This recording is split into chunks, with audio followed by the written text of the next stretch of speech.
I'll be solving longest subsequence with limited sum, and this example is really easy. We just have to sort this nums array, and we just see that we just want to try to add the values in our nums so that it matches the queries. Okay, and if it gets bigger, so if it's like 1, 2, 4, it's bigger than our queries, right? The first element or the first value in our queries, then we just pick 1 and 2. That's the condition to break out of the loop. So first we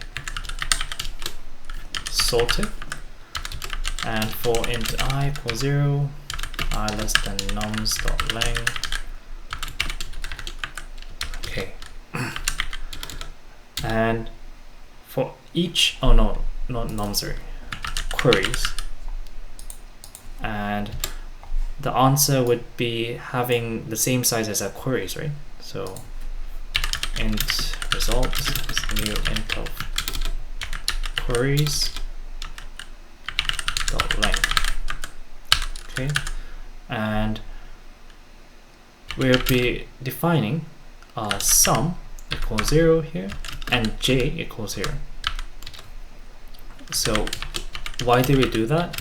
Is because for each query, after we've placed a value in our result, we want to reset the sum and j. So that's why I've taken it outside this inner for loop. So j equals 0, j less than nums.length, j plus plus. Okay, the condition would be that if sum, whatever value we've added, and if sum plus nums of j is greater than queries I, and by the way, sum would be adding nums j like this. So if you don't get it, for example, nums I, we'll be adding 1 to our sum, and 2 will be added, so sum equals 3, but this condition is still not met, right?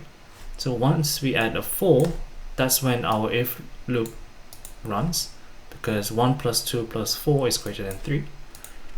So that's when we place our result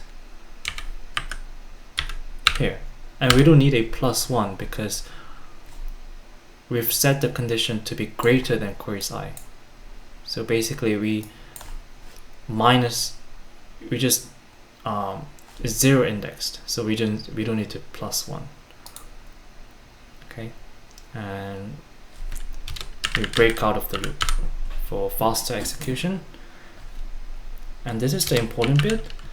If we have added all our values in nums and we still can't reach a really big number in our queries, so if j equals nums.length, so we've iterated through everything in our nums but still can't reach this condition, then result I would be the max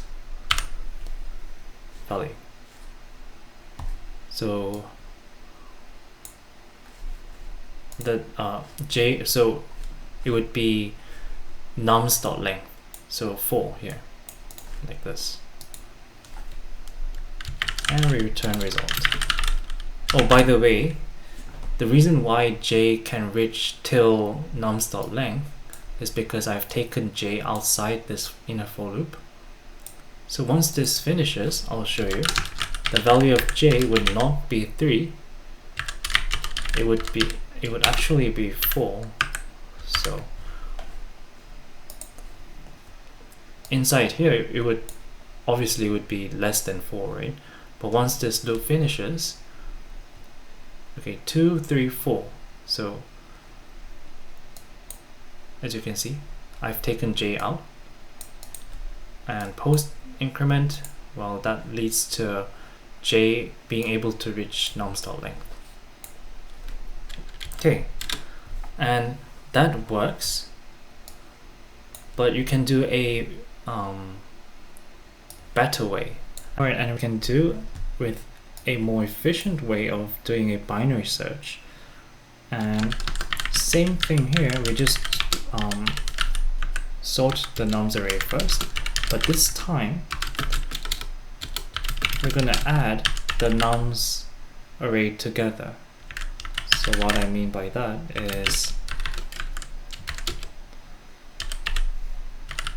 nums I, oh by the way, it's this, is nums I plus the previous value of nums I minus 1. So basically this would mean that our nums array would be, if it's like this, it would not be 1, 2, 4, 5. It's going to be 1, 3, 7, 12, like this. And we have to do it like this because we want to find this value in our queries. So the binary search will require this kind of the value that we want to look for. That's why I did it like this. And same thing, we just create a result of queries dot length for int I equals 0, I less than queries dot length plus the result I would be the search result of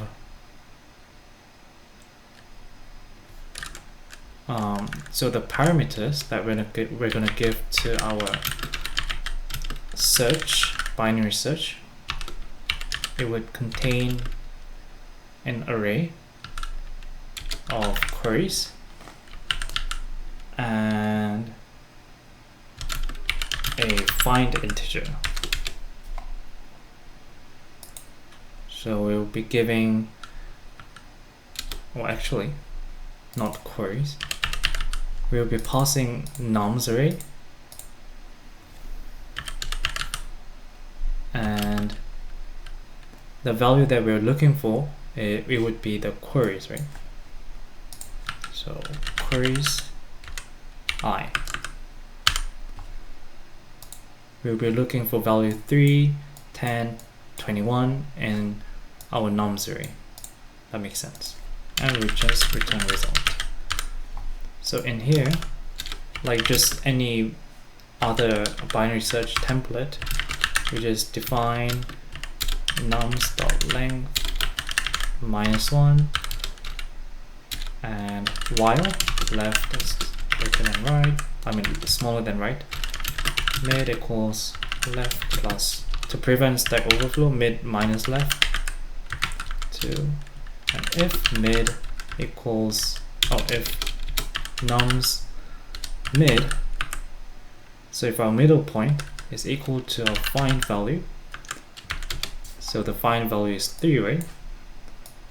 Then we just directly return mid +1 because it's 0 indexed. And else if nums mid is less than find, so if our middle point is smaller than our find value, then we have to shift our left to the right. So left would be mid +1 and else right would be just mid. Okay, and we still have to consider if we have added all the values, even if we have iterated through everything, 12 is still smaller than 21, right? So we have to consider that condition as well. So return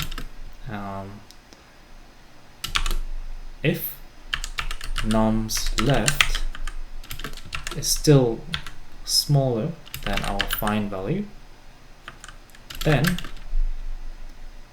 we have to give the nums length. So we just give left +1. Else, if we can find such a value, so if our 7 is if like 12 is greater than 10, then we just give the value right away. We don't have to add a +1. We add a +1 when we've iterated through the boundary, the maximum length of our nums. And this should work.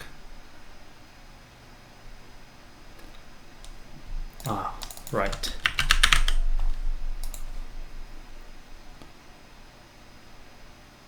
Okay. So that was, I don't think it's easy, to be honest, but like the logic itself is easy, but the implementation is a little bit hard than I expect with an easy question. But that's it, and I'll see you guys next time. Bye.